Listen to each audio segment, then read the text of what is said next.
আপনার মিথ্যা বলে নেশা খায় পীর সাহেব জন্ম নাই। আমরা সরকারের 14 গোষ্ঠী উদ্ধার করার জন্য এই সমাবেশের আয়োজন করি নাই। আমরা রাজনৈতিক দলের সাথে বিদ্বেষ বিভাজন তৈরি করার জন্য এই সমাবেশ আয়োজন করি নাই। আমরা আমাদের বীর শহীদদের বীরত্বপূর্ণ কথা গল্প স্মৃতি নিয়ে আলোচনা করার জন্য এই সমাবেশের আয়োজন করেছি। আমরা কিভাবে আগামীর বাংলাদেশ বিনির্মাণ করতে চাই আমরা সেই আহ্বান মানুষের কাছে জানানোর জন্য এই সমাবেশের আয়োজন করেছি। কাজে আমাদের যে সমস্ত নেতৃবৃন্দ বক্তব্য রেখেছেন, ভবিষ্যতে বক্তব্য রাখবেন, স্থান কাল পাত্র প্রেক্ষাপট এগুলো মাথায় রেখেই বক্তব্য দিবেন। রাজনৈতিক সরকার না, আমরা শুরু থেকে আমাদের অভিজ্ঞতা থেকে আমাদের পর্যবেক্ষণ থেকে আমরা বলেছিলাম state is a political machine. রাষ্ট্র একটা রাজনৈতিক যন্ত্র, এই যন্ত্র পরিচালনা করতে রাজনীতিবিদদেরকে দরকার হবে। কাজেই শুধুমাত্র সোশ্যাল অ্যাক্টিভিস্ট কিংবা সুশীল সমাজের ব্যক্তি দিয়ে বিপ্লব পরবর্তী সরকার গঠন করলে সেই সরকার চলবে না।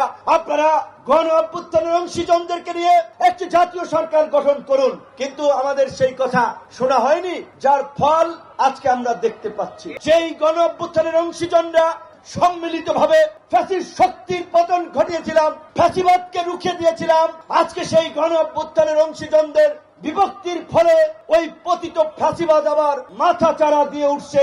আপনারা গোপালগঞ্জে তার আলামত দেখেছেন। কথা হচ্ছে গোপালগঞ্জে হামলা হয়েছে এনসিপির সমাবেশে সদ্য জন্ম লাভ করা নতুন নবজাত শিশু কিংবা রাজনীতির নতুন দল, রাজনীতিতে প্রতিযোগিতা থাকবে, কিন্তু ওই এনসিপির তারা আমাদের ভাই, তারা আমাদের বন্ধু, তারা আমাদের সহকর্মী।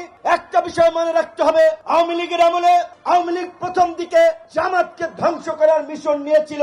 যুদ্ধাপরাধীদের বিচারের নামে জামাতকে সাইজ করতে চেয়েছিল। জামাত সাইজ শেষে বিএনপিকেও ধরেছিল। বিএনপি জামাত সাইজ শেষে সবাইকে ধরেছে। আপনারাই দেখেছেন, আমি এই বাড্ডার হাজীপাড়ায় ছিলাম। এই শুধুমাত্র এই ফ্যাসিস্ট সরকারের বিরুদ্ধে কথা বলতে গিয়ে, আন্দোলন করতে গিয়ে কতবার লাঞ্ছিত হয়েছি, কতবার দুর্ঘটনার শিকার হয়েছি, কতবার রক্তাক্ত হয়েছি। কাজেই আমরা একটা কথা বলতে চাই, ওই যে ইংরেজিতে একটি প্রবাদ আছে, united we stand, divided we fall. আমরা যদি ঐক্যবদ্ধ থাকি তবেই আমাদের শক্তি, আমরা যদি বিভক্ত হই তবেই আমরা পরাজিত হব।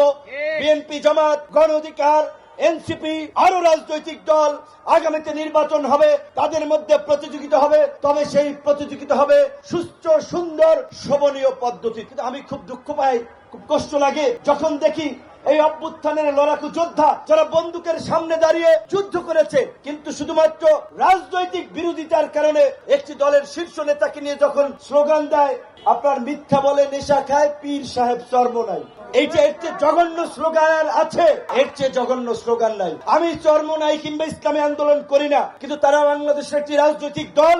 আমরা একটি দল হিসেবে যখন অন্য দলের সমালোচনা করব, যখন অন্য দলকে নিয়ে কথা বলবো, মাধুর্য সহকারে, সৌন্দর্য সহকারে, শোভন ভাষায় আমাদের কথা বলা উচিত। একই সাথে বিএনপি একটা বড় রাজনৈতিক দল, বিএনপির চেয়ারম্যান জনাব তারেক রহমান, বিএনপির অনেক নেতাকর্মীরা নির্যাতিত।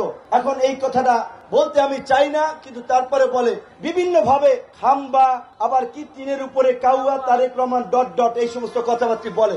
এখন একটা দলের প্রধান, সেই দলের নেতা কর্মীদের কাছে তিনি আবেগের নাম, তাকে নিয়ে যদি এই ধরনের কদর্যপূর্ণ ভাষায় সমালোচনা করি, তাহলে কি আমাদের মধ্যে রাজনৈতিক সহাবস্থান থাকবে?